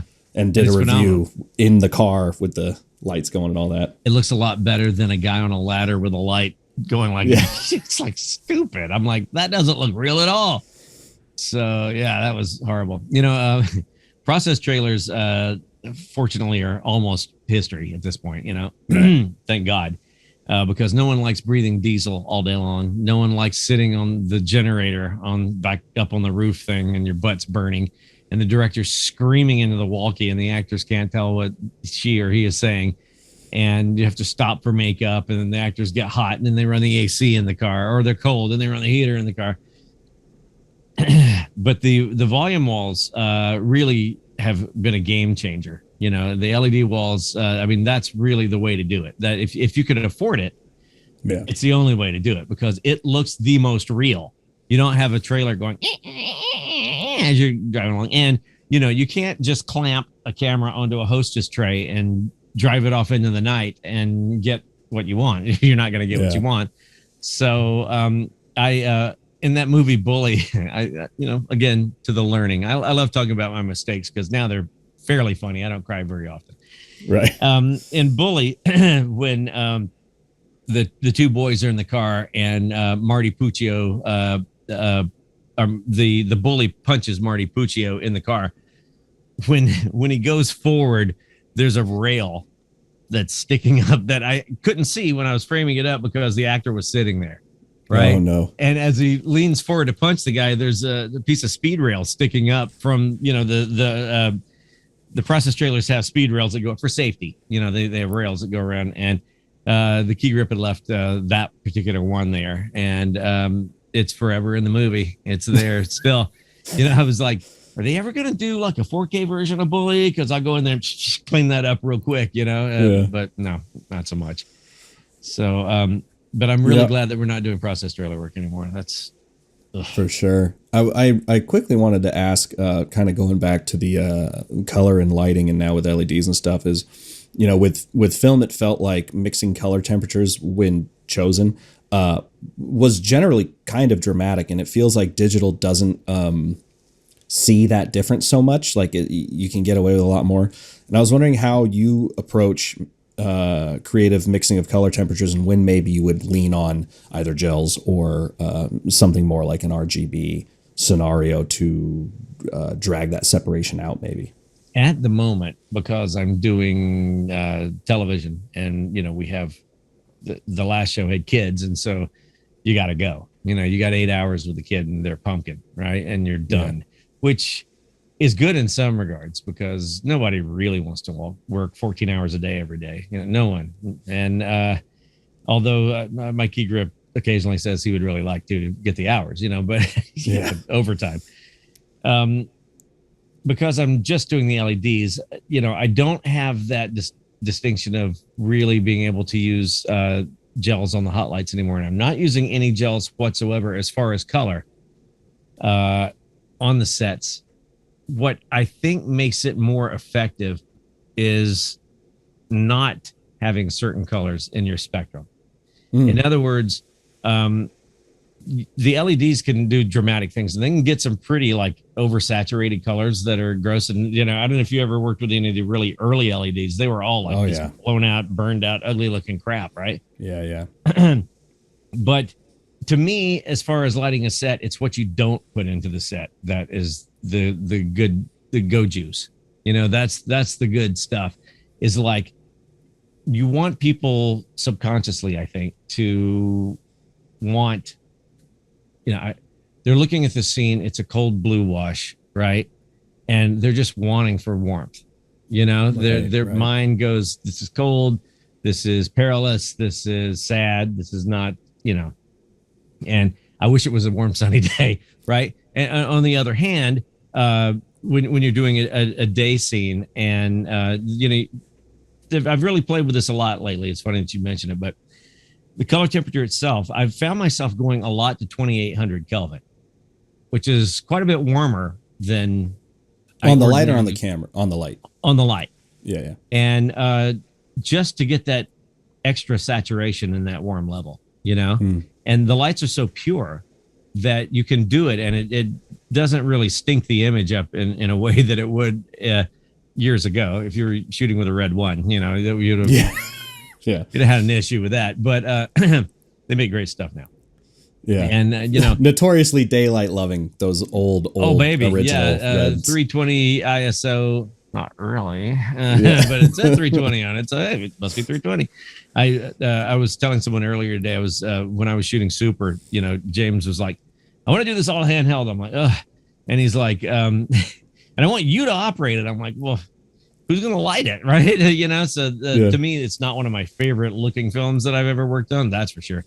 But the camera was kind of abysmal. There was a day when I would walk in and they'd say, okay, do you want Panavision? Do you want Arri? Do you want Primo lenses, or do you want Zeiss or Cooks? And then one day I walked in and they go, okay, so you're shooting on the red. And I'm like, say what? You're shooting on the red camera. Okay. Can I choose my lenses, please? And they're like, yeah, you can still choose lenses. You get the red primes. That's it. So the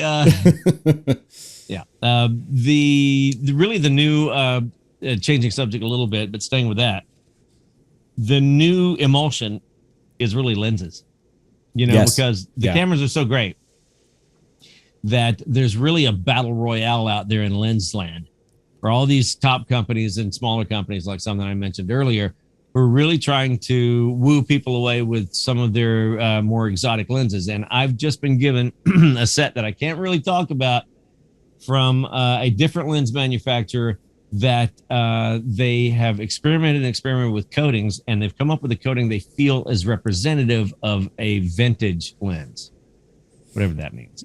Right. But I did a little test the other night where I shot a expensive, beautiful prime lens, and this lens, which has its vintage thing. And then as a measure, I took my my vintage Cook, and compared them. And what I noticed was the fabulous expensive lens is clean, sharp, perfect. Boom. There it is. Yeah. Has a nice bokeh in the background, resists flares fairly well. The vintagey new lens had something. Not sure what it is, but it had a grit to it that gave it a little bit of an edge, made it feel more like more like Bullet or something. You know what I'm saying? Like, sure. Even though I happen to know that was shot on Cooks, but it gave it a grit. And then the Cook lenses were just softer. All right. They didn't necessarily have, which these are, by the way, these are Cook Series 2 and 3s, not their magnificent brand new lenses. That we're not talking about that at all. Right. These are their old lenses, and all they really were softer. That Cook look thing is a thing, and it is, when you're even with a portrait lens of 50 or longer, when you're at a 2.8 or more wide open, they get very soft, and that is very desirable, or especially was very desirable back in the 40s and 50s and earlier, when they were shooting beautiful ladies and they wanted to get that glamour look. And they'd take a piece of radial diffusion. I don't know if you've ever seen this.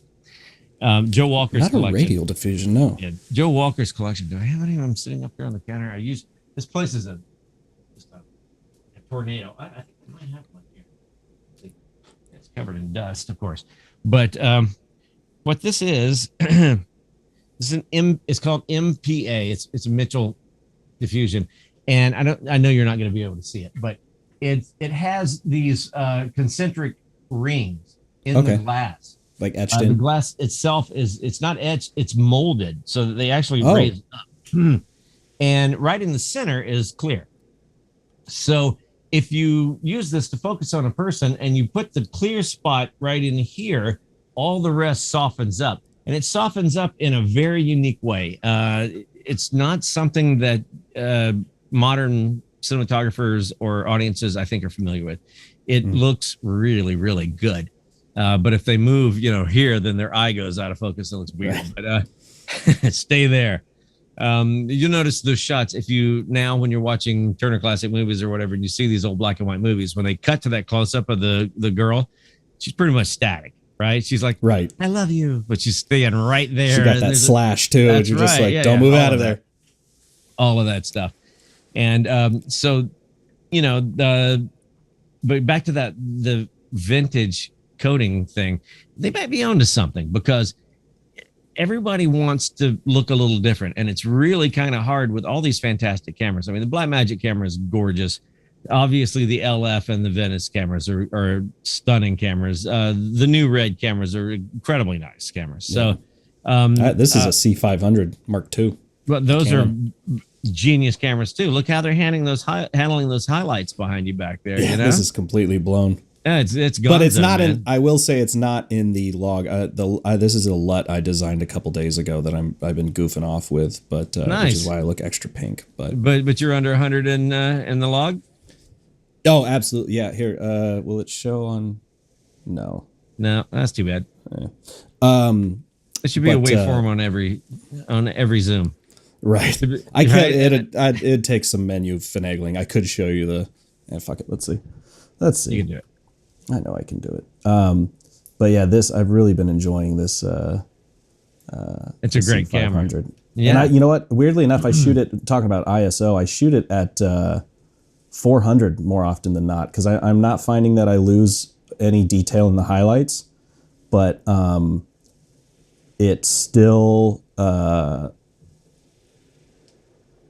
it just kills the noise. Because at 800, there's a little bit of shadow noise, but nothing too bad. So there's your LUTs off.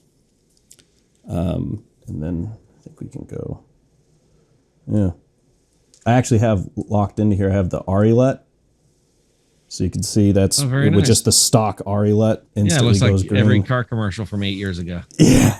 They just all were like, I'm like, how come they all look kind of blue-green? This is the, I modeled the LF, so it should be nearly identical to the LF here. Right. A lot of different experimenting I've been doing in color, because during the pandemic, I didn't have any work, so I became a colorist. I get it. I totally get it. I remodeled my house. We were like, we need to redo that bathroom. And, the pandemic hit, and I was like, I'll do it. And then 2 months later, I was like, why? What am I thinking? And that was, and I'm still working on some areas of the house, but it's kind of cool. And I still have all my fingers, which was the primary concern. I don't want to be like Django Reinhardt, and doing this or playing slide for the rest of my life. That would suck. Yeah. So on the lenses thing, I actually wanted to ask, as of this recording, which will date it, yesterday, the Cine Lens manual came out from Jay Holden and Chris Probst. Have you been able to look at it? I have not had a chance, but they contacted me several months ago and requested permission to go to the museum and dig through my lenses and take measurements and notes on a bunch of the vintage glass that was in there. And of course, I love that. Prost's a good guy. He's a lens aficionado, and certainly he was actually working for Con before I joined on to Con, and then he moved on to other pastures. And but he's a good guy, and he's very thorough, and quite academic. So I'm certain that the book is, the bomb. I can't wait to get it. I don't even have the new handbook. I don't get think by anyone there. does, do they? It's there. I've been there and seen them sitting there. I've just resisted my impulse to have one. Yeah. But it's there, and I've actually got. Oh, you can't see it. Can you see it over there? No, it's behind some shit. I have, what is it? 1, 3, 5, 6, 7, 8, 9, and 10. Amazing. No, I'm missing 5, so I need 3 and 5 to complete the collection. Amazing. Yeah, that's definitely a habit. I get bit by that bug.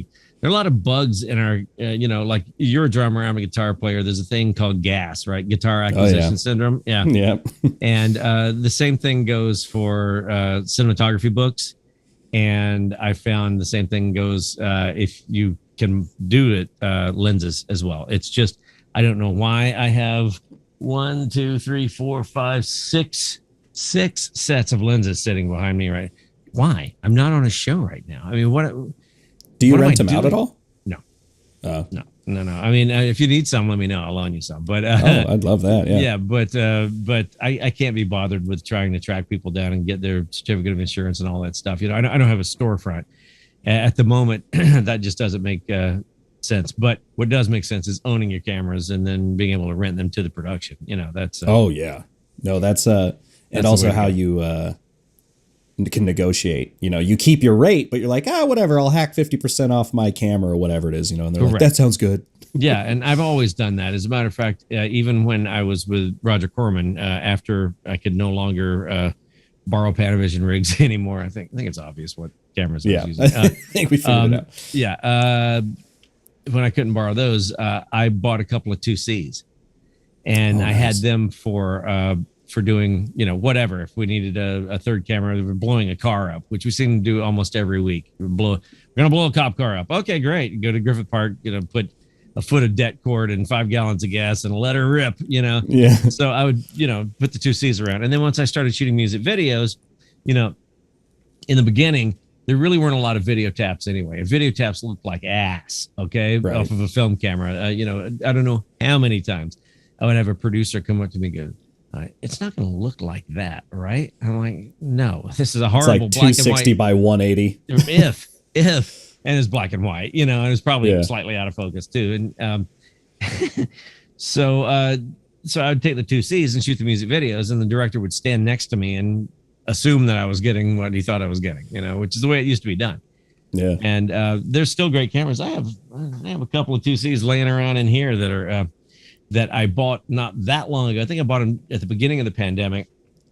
This studio where Bruce Lee shot Enter the Dragon. Return of the Dragon. Yeah, Enter the Dragon. They actually had the two Cs that they'd used on all those movies, and the studio is called Shaw Brothers Studios. Some representative had contacted me and said, "Are you at all interested in these?" And I was like, yeah, "I'll take them." And I don't know why I'm buying 2Cs, but what am I doing? I'm going backwards. I saw this 2C, and I found out that it belonged to the guy who had shot with this camera Jimi Hendrix at the Isle of Wight show, his very last show. Right? Oh wow! He shot Hendrix, and the Who was on that bill. And he also had shot Bob Dylan at the folk festival when he played the electric guitar the first time and got booed and all with that camera. And I was like, I got to have that one too, man. Come on. It's like Hendrix. I mean, this is the combining of my loves of my life, right?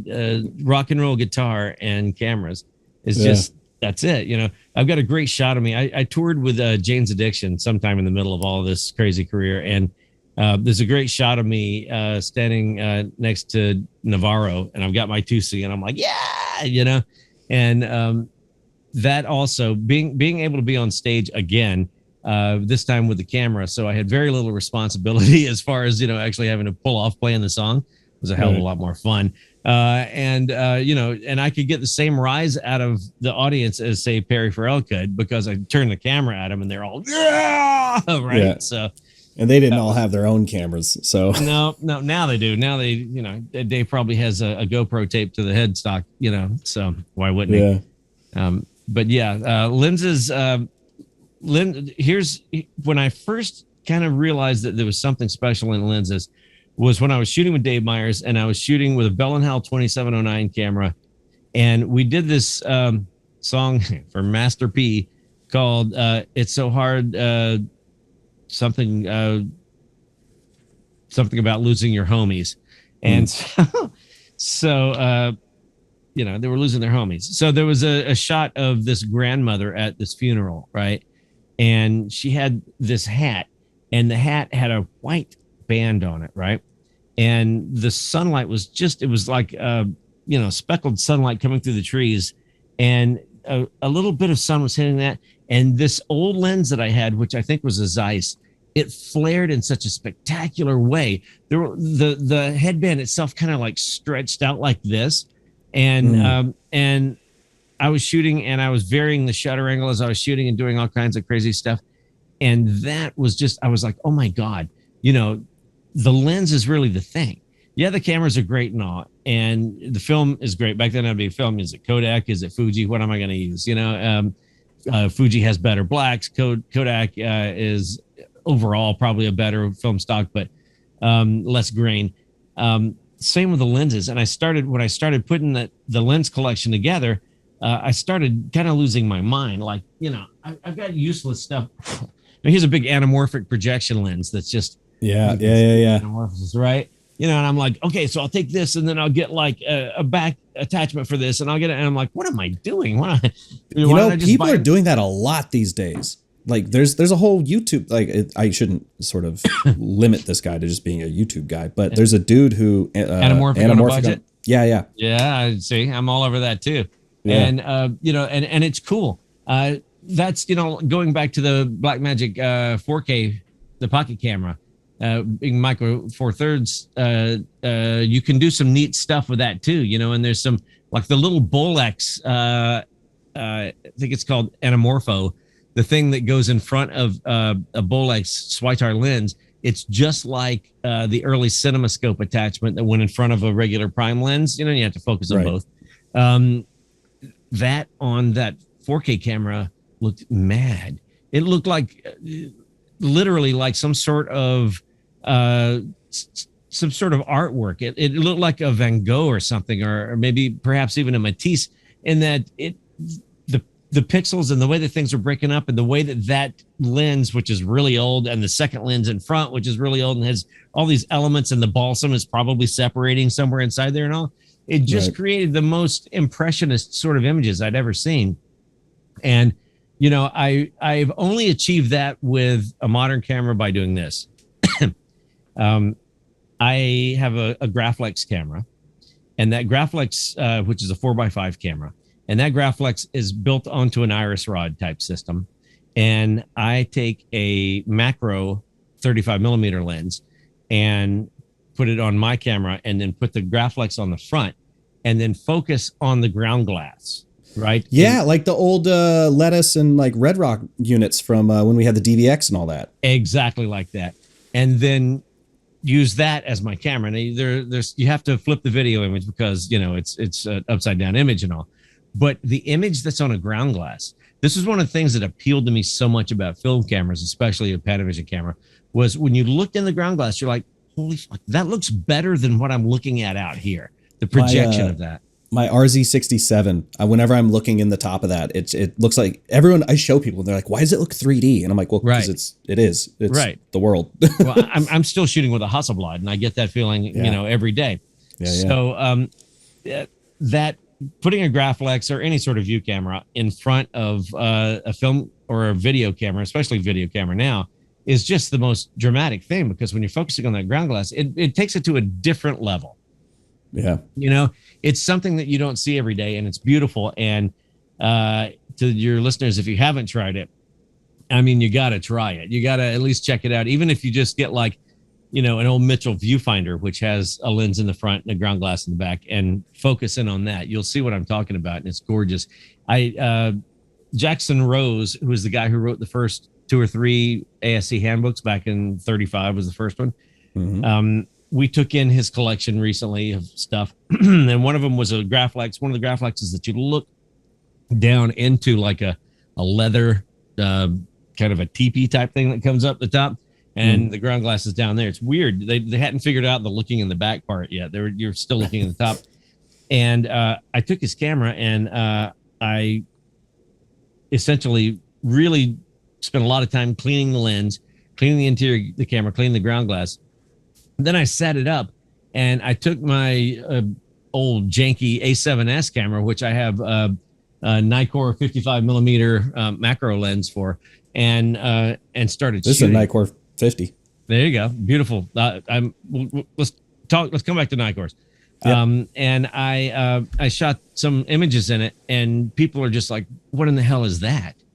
How do you do that? How did you get that effect? That's insane, because it's a 120-year-old lens and a ground glass that, I grind my own ground glasses for some of my cameras, but wow, the look of it, it's really cool. It only takes a couple of silicon carbide, a 600 and a 400. I'm looking at them right now. And some really thin glass, and you just grind one side of it. And it's cool as shit, and it works. But let's talk Nikkors real quick, and we'll get back on track or be done. I don't know. Nikkor lenses are some of the best lenses ever made. Okay, especially I've got a full set because of my f2. Then I have a full set sitting over here too. I guess there's 7 sets of lenses over here. I'm about to send them off to have them rehoused. Okay, who's doing that? TLS. No, it's a White House, White Point. White Point. Yeah, yes. Sure. So I just got the quote back the other day, and I'm like, oh, okay. Well, there goes. Sorry, honey, no turkey for Thanksgiving. Yeah. It's going to be spam again. So the images that I shot, my first professional still camera after the rock and roll days was a Nikon. It was like FM2, and I started buying the Nikon lenses, and I fell in love with that look. And to me, the great bridge between vintage glass and full frame cameras is the Nikkor lenses. Yep. I mean, 100% agree. They're gorgeous, and they'll shoot full frame clearly. And as a matter of fact, that's what we used to have at Paramount when for our VistaVision cameras, the ones that they sent off to Greg Beaumont and Richard Edlin and all those guys that were doing Star Wars and all. Was we had Nikkors fitted to them, and there were Nikkors fitted to them, and there were some of them. Some of the cameras had Hasselblad lenses with the shutter system removed, and we're using those lenses. But I just really feel like if I get that set of Nikkors in every focal length that I want, then I'm done. I feel like that's me. So. Well, people are so like, oh, we need the Canon FDs. We need the Canon FDs. And I'm like, yeah, that's a look. But like, no, I see we're kind of giving away my secret now. Cause like I keep that I primarily shoot when I'm doing like most things, honestly, unless I need autofocus. I shoot on the Nikkors on my C500 and everyone always goes like, what the fuck did you shoot that on? And I'm like, my secret. Yeah, well, it's, and an Anamorph X. I have that lettuce Anamorph X from a while ago. Yeah, slapping those two things together is a look. That's really cool. The Nikkors, in my opinion, just can't be beat, man. They're absolutely, and I have my set is absolutely pristine. I have my old set that I'm not gonna get rehoused, and then over the past 6 months or a year, I bought a new set off of eBay from Japan. They're not expensive. They take so good care of them. And yeah, they're like $200 to $500 unless you want like the 80 1.4 or whatever it is. Right, yeah, that one's the 85 1.4. Yeah, that's the expensive one. But all the rest, I don't want that 1.4. I like the 2. The 85 T2 or F2 is a great lens. But the lenses are mint. Absolutely. When they say, you check the seller's ratings and all, they're good. When they say it's mint, it's mint. And I have a full set that is absolutely brand new. Sadly, they're going to be yanked apart and stuck into new barrels, but I can't wait. And when I get them, I'll have to let you check them out. Yeah, absolutely, dude. I'm going to have to go buy a second set before we release this and everyone else I know they're going to be snatches them up. They're going to be gone. They're going to be like the Canons, the K35s. Yeah. I was talking to Alex Nelson of Zero optic, and he kind of started on rehousing those Nicords and stuff. And I was worried about that because we were talking about it. I was like, oh fuck, are people going to buy these up if we start talking about it? Yeah. Alex is a great guy. Alex is also a lens genius. Okay. Oh, He's wonderful. And he and I had actually discussed long before this new book came out. I said, there should be a book about vintage lenses. Oh, whoops. I guess I'll let that one go. But there are just so many things you can do when you're shooting. You know what I mean? And there's not that many things you can do. You can sleep, eat, pat your kids on the head, sign a check, and go back to work. That's about it. So, and I'm not knocking it. I love my job, man. I tried lots of other things. I did curb and gutter for a couple of months. That was fun. And for 1 week, I did sod rolling. Oh, yikes. Yeah, where they come with a machine and they kind of like cut under it a little bit, and then you walk behind it and roll. Oh man, that was the bottom. When I hit that one, I'm like, okay, there's got to be something else. Yeah, so. Hanging drywall is definitely an eye-opening experience. Oh God, that's brutal. That's hard work, man. If you could do that, more power to you. I did a day. We shot 6 pages. I was the second unit. We were just full cleanup crew, and I had a RE Mini, and it had no shoulder pad, and I was just hand holding it the whole time on my shoulder. Came back with bruises. Everything felt pinched. It was all fucked up, and didn't recover for like 5 days. I mean, my shoulder didn't really feel good for like 5 days. I would much rather do that than hang drywall. Absolutely. When I worked for Roger Corman, we did a ton of stuff. We didn't have a dolly, so we did a ton of handheld stuff. And we were shooting with a BL4. A BL4 weighs, I don't know what, like 60 pounds or so. And then you put a 1,000-foot mag on it, so it weighs 75 pounds. Yeah. And, all day for 14, 16, 18 hours at Corman. When you signed on to Corman, you were there for 25 hours for the day. That's $60. And my back is jacked from it. We did a scene where it was the end of the night, and the director's like, please, can't you just hop in the car and drive down Main Street here in Venice and let the actor drive and just get a shot of him driving? I'm like, oh, all right, let's do it. Go out. It's midnight. He's zipping down Main Street. He hits a little pothole and freaks and hits the brakes, and I went through the windshield with the camera. Oh, fuck. Whoosh. So I'm laying on the hood of the car. He drives me back because I'm through the windshield. They drive back to the studio, and everybody runs up. Right? And the director runs over and goes, is the camera okay? I'm bleeding out of my head, right? I'm like, He's like, is the camera okay? Jeez, priorities. Fine. Well, of course, and an airy camera can go through hell. They're bulletproof. Those old BLs are bulletproof, man.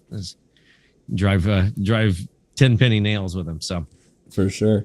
Well, I've been thoroughly enjoying myself. We'll have to do a part 2, or I'll hang out or something. Yeah, please. But we'll let you go. I end the podcast usually with the same 2 questions. We've kind of blitzed both of them, but I'll say if you can recommend, this will be the 2 questions. If you could recommend a film, perhaps education book, or a film book that you think people should read, and a film that today you think people should watch.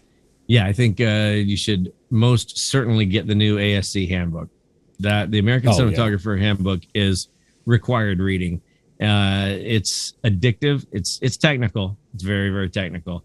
So, but there are lots of nice pictures too. And it's a phenomenal piece of work. And if you have that in your kit, you'll never be without the answers that you need. They're always there. And the second was recommended film. Yep.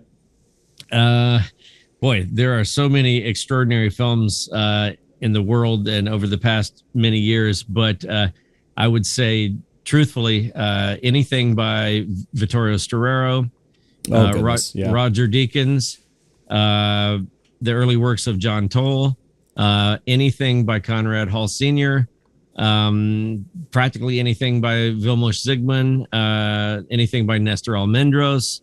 It kind of goes on and on and on. There's so many great cinematographers. I mean, Gordon Willis's work is unsurpassed. If you look at Godfather 1 and 2, and then force yourself to look at Godfather 3, but just turn the volume off on 3.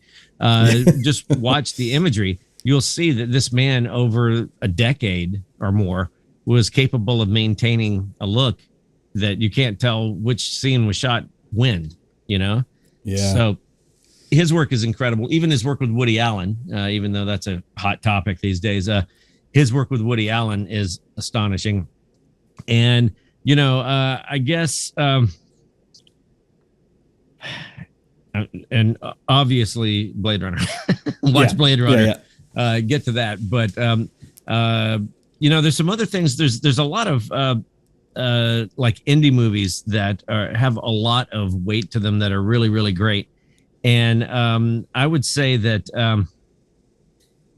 I don't know, you know, John Alonzo, who was an incredible cinematographer and a bit of a cranky dude to me a couple of times, but an incredible cinematographer. You know, he actually shot at Roger Corman too. If you can dig up any of his early stuff, it's interesting for me to see works of a cinematographer early in his career when he had no money, what he's capable of doing, and then later in his career, if his career continued, where he has a lot of money to do things. Very often you'll find that in the earlier, more difficult and lower budget things, you had to be extremely creative to get your point across. Sometimes that creates things that are surprising, that are fantastic, you know, that you wouldn't have gotten if you'd had $50 million or whatever to have the sets made perfectly and spend a lot of time figuring out what you were going to do in the lighting beforehand. You know, so I really enjoy that. I enjoy looking at the early works of people. Roger Deakins, back to him, did a lot of documentary work. And if any of your audience is ever in Los Angeles and would like to have a peek at the ASC Camera Museum, I actually have Roger's 16 millimeter camera on display there. Oh, wow. Yeah, and you can see he graciously donated it to us, and you can have a look at his stuff, as well as cameras that belong to Caleb Deschanel and other incredible cinematographers, you know, like Steve Gaynor. I think there's one or two of them. Yeah, right. So, but hey, man, it's been a pleasure. I look forward to part 2. Absolutely. Absolutely. All right. Peace out. Take care, brother. Frame and Reference is an Owlbot production. It's produced and edited by me, Kenny McMillan, and distributed by Pro Video Coalition. Our theme song is written and performed by Mark Pelly, and the F at our Matbox logo was designed by Nate Truax of Truax Branding Company. You can read or watch the podcast you've just heard by going to provideocoalition.com or youtube.com/owlbot, respectively. And as always, thanks for listening.